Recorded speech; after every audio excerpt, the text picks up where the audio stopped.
Alright, so here I've been having a chance to explore the Phidgets Getting Started kit with Scratch.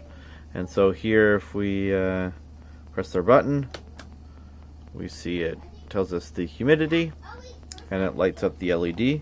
And then if we do this one, it tells us the distance. So it is 370, and you'll see here Phidgets is doing straight up onto my ceiling. And if I go ahead and press the space bar, it turns those two off. Very cool.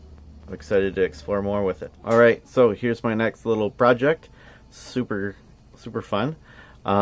We've got a green means go, so we're gonna press go, and then we see Scratch is running, then I press the red stop.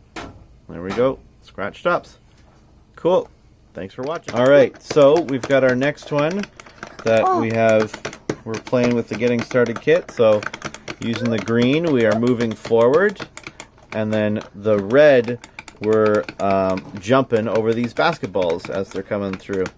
So still haven't put the code in to if you hit the basketball, but so far it's fun.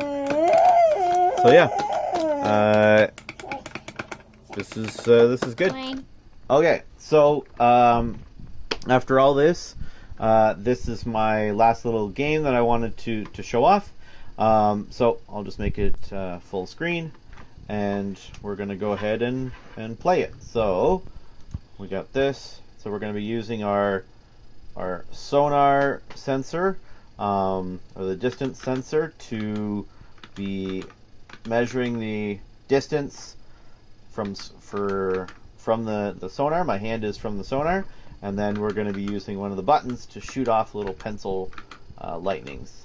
So there it is. And then when I get a direct hit, if I can get a direct hit, you'll see, or you might have seen, that the LED lights up. Oh, I don't know if it did at that time, or at least it should. Oh, it's not doing it. We had it working before.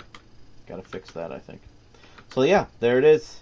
Thanks very much for watching, and happy scratching.